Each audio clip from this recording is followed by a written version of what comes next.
जय हिंद साथियों, पुनः स्वागत है आप सभी का अपने इस YouTube चैनल जिसका नाम है great leaders and scholars of world. तो आज का हमारा वीडियो वो लोग देखें जो यूपीएससी एस्पिरेंट है और जिनका माध्यम हिंदी हो। ठीक है, वो हमारे वीडियो को पूरा देखें, उनके लिए महत्वपूर्ण वीडियो है। आज के हमारे इस वीडियो में हम एनालिसिस करेंगे आधुनिक भारत की एक और पुस्तक, आधुनिक भारत का इतिहास स्पेक्ट्रम का। अगर आधुनिक भारत पढ़ना हो तो हिंदी माध्यम वालों के लिए और अंग्रेजी माध्यम में इसका अंग्रेजी में अनुवाद आपको मिल जाएगा मार्केट में। सबसे उच्च कोटि की किताब है, इसके बराबर आपको किताब मार्केट में कहीं नहीं मिलेगी। इसमें शुरू से लेकर अंत तक आधुनिक भारत का पूरा वर्णन आपको मिलेगा।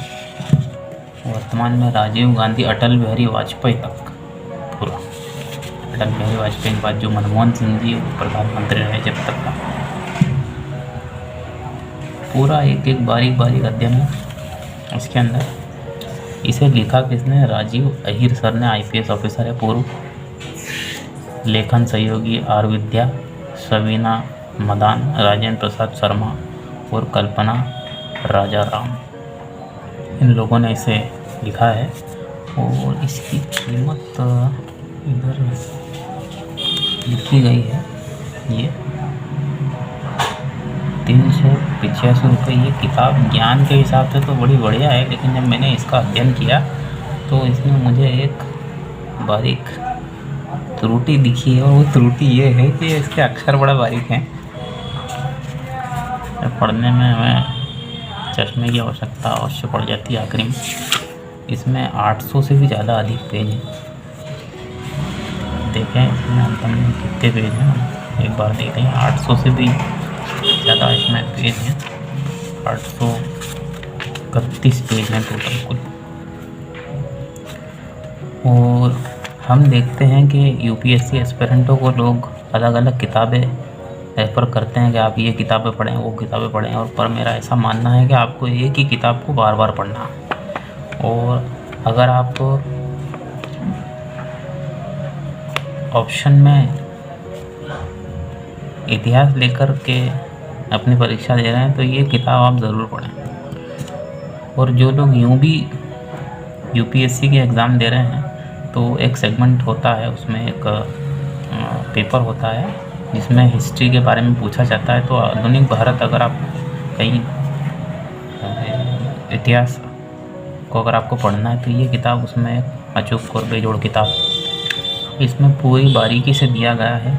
और इस किताब की सबसे अच्छी विशेषता ये है कि जब चैप्टर ख़त्म हो जाता है तो चैप्टर ख़त्म होने के बाद उसकी एक रिव्यू, एक बारीक अध्ययन दे दिया जाता है। ये पूरा इसमें दिया है, जनजातीय आंदोलन, काल, क्षेत्र, कारण, प्रभाव क्या है। ये किताब अगर आप प्री की तैयारी कर रहे हैं तो प्री के साथ साथ मेन की तैयारी भी आपको करवा देती है। और इस किताब में से मेरा ऐसा मानना है कि इतिहास के अगर क्वेश्चन आ रहे हैं, पिछली बार की जो एग्ज़ाम थी उसमें 14 क्वेश्चन आए थे इतिहास के, उसमें से मान लिया जाए कि 2 या 3 क्वेश्चन इसी में से, इस किताब में से आए थे। तो इसमें बारीक से बारीक चीज़ों का अध्ययन आप देख सकते हैं। विद्रोह, पूरे विद्रोहों के बारे में लिखा गया है। और यहाँ पर हम देखते हैं कि सामाजिक सुधार की बात करें तो पूरा इसमें जिन लोगों ने भी बारीक बारीकी से, राजा राम मोहन राय के बारे में अनेक किताबों में हम देखते हैं मिल जाता है, स्वामी विवेकानंद के बारे में मिल जाएगा, और हमारे दयानंद सरस्वती के बारे में मिल जाएगा। ऐसे जो समाज सुधारक थे उन लोगों के बारे में। लेकिन जो अन्य हैं जैसे प्रार्थना समाज, बहुत सारे ऐसे और भी हैं, बाल शास्त्री, जाम्बेकर। अब ये इनका नाम बहुत कम पुस्तकों में हमें देखने को मिलता है, लेकिन इस पुस्तक में हमें मिल जाएगा। गोपाल गणेश अघरकर, परमहंस मंडली, सत्यशोधक समाज, ज्योतिबा फुले। ये ऐसे बहुत सारे ऐसे टॉपिक हैं जो अन्य किताबों में हमें नहीं मिलेंगे, क्योंकि इस बुक में पूरा कवर हमें ये मिल जाएंगे। उसके बाद एक मैंने आपको बता रहा था अभी, जो सेगमेंट है ये जो आखिरी में इसका सार दिया गया है। जैसे अब हमने पूरी किताब पढ़ ली, अब मेंस का जब हम पेपर देते हैं तो मान लिया जाए कि विद्रोह, उपनिवेशिक नीति एवं शोषण का परिणाम, विद्रोह का केंद्र के नेता ये जनरल असफल होने के क्या कारण थे, ये जो विद्रोह हुआ इसका असफल होने के क्या कारण, प्रकृति कैसी, इस तरह के क्वेश्चन इसमें अंत में दे दिए जाते हैं। उसके बाद में और बहुत सारे ऐसे प्रश्न हैं जो कोटेशन है। कोई कितनी बार प्रश्न आता है कि उपरोक्त कोटेशन किसके द्वारा दिया गया है। उसमें से पिछली बार की परीक्षा में एक कोटेशन आया था, महात्मा गांधी द्वारा लिखा गया था। उसमें सीधा सीधा पूछ लिया गया था, ये महात्मा गांधी के लिए किस व्यक्ति ने बोला है, ऐसा।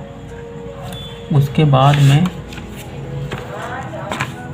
एक सेगमेंट इसमें और है, मैं आपको बताता हूँ कि कोई विचारक ने या समाज सुधारक ने, जैसे राजा राम मोहन रॉय वाला जो हिस्सा है उसमें उनके द्वारा किया गया कोई, जैसे ये प्रमुख विचार, इस तरह के ये प्रमुख विचार है। वर्ष 57 का विद्रोह सिपाही विद्रोह मात्र था। अब ये किसने बोला है, ये बहुत सारी किताबों में हमें देखने को नहीं मिलेगा। अब बिपिन चंद्रा, ये इनकी किताब है अपने पास यहाँ पर रखी हुई है, बिपिन चंद्रा की। ये किताब तो होगी, स्पेक्ट्रम के बारे में बात करेंगे अपन, आधुनिक भारत संबंधी के लोग। तो ऐसे कोटेशन भी इसमें बहुत सारे ऐसे दिए गए हैं, वो हमारी बड़ी मदद करते हैं। इस तरह के जैसे अल्पसंख्यक एवं बहुसंख्यक समुदाय का प्रश्न ब्रिटिश शासन की उपज है तथा इसकी भारत से वापसी का पश्चात ये प्रश्न स्वयं वे अदृश्य हो जाएगा। महात्मा गांधी, ये कोटेशन किसका है, ऐसे प्रश्न ये आ जाते हैं इसमें। ऐसे कई बार ऐसे क्वेश्चन यूपीएससी की प्री में पूछ लिए गए हैं और इस पुस्तक में से वो आते हैं। तो आधुनिक भारत अगर आप पढ़ रहे हैं तो ये किताब एक अचूक किताब है, इसके बराबर कोई किताब मेरा ऐसा मानना है कि नहीं बनी है, अभी लिखी नहीं है। और आप सभी लोग इसको बहुत ज़रूर पढ़ें। आधुनिक भारत से संबंधित कोई किताब पढ़ना चाह रहे हैं तो प्रत्येक टॉपिक इसमें दिया गया है। सांप्रदायिक दंगे प्रभाव, चुनाव व्यवस्था, निर्वाचन किस तरह से हुआ, शिमला समझौता आ गया। अभी शिमला समझौता आज़ादी के बाद की बात है, कानून पंचशील सभी इसमें पूर्ण रूप से दिए गए हैं। तो आप सभी लोग अगर आधुनिक भारत पढ़ रहे हैं तो ये किताब को आप अवश्य पढ़ें। और इसी की जोड़ की एक और किताब है, उसका एनालिसिस हम कर चुके हैं, फिर भी मैं आपको बोल दूँ ये दोनों किताब अगर आप पढ़ते हैं, एक ही बिपिन चंद्रा की, इसके लिए हमने एक अलग से वीडियो बना दिया है। ये बिपिन चंद्रा पूर्व प्रोफेसर इतिहास अध्ययन केंद्र जवाहरलाल नेहरू, ये किताब भी बड़ी बढ़िया किताब है। और ये दोनों किताब अगर आप पढ़ लेते हैं तो मेरा ऐसा मानना है कि आपका जो दिमाग है वो बिल्कुल खोल देंगी ये किताबें। ये किताब बड़े सोचने पर मजबूर करती है वाली, ये मैंने इसका कई बार अध्ययन करा है। बहुत बढ़िया, बहुत अचूक। और जो लोग, मेरा एक छोटा निवेदन भी है, जो लोग ये व्हाट्सएप यूनिवर्सिटी के छात्र हैं वो इस वीडियो को बिल्कुल भी ना देखें। ये वीडियो उन लोगों के काम का नहीं है, केवल एस्पिरेंट जो लोग हैं यूपीएससी के, और जो लोग साधारणतः ज्ञान अपना अर्जित बढ़ाना चाह रहे हैं वो लोग ये किताब ज़रूर पढ़ें। कोई इतनी महंगी किताबें नहीं है, बाकी ये आपको आपके दिमाग में जो छोटे बच्चे की जो किताबें हम देखते हैं, जो 8th में 9th वाले बच्चों की किताबें रहती हैं, बहुत सारी बातें उसमें नहीं मिलेंगी और इस किताब में हमें मिलेंगी। तो आप सभी लोग जो भी यूपीएससी की तैयारी कर रहे हैं वो ये 2 किताब, और इतिहास आपका विषय है तो ये 2 किताब, जिसमें से स्पेक्ट्रम तो बड़ी महत्वपूर्ण किताब हो गई, इसके बारे में हमने इस वीडियो में जाना है। तो जो लोग, अंत में आपको बता दूँगी, जो लोग नए हैं हमारे वीडियो में वो इस वीडियो को लाइक, सब्सक्राइब और शेयर करना ना भूलें। और अभी 5 तारीख को, जो मैं बता पा रहा हूँ कि 5 तारीख को, आने वाली 5 तारीख को शायद तक यूपीएससी की प्री की एग्ज़ाम है। तो आप सभी लोगों को मेरी अग्रिम शुभकामना, और आप सभी लोग बने रहें, लगे रहें, और आप सभी लोग का सिलेक्शन निश्चित रूप से हो, ऐसी मेरी शुभकामना है। जय हिंद।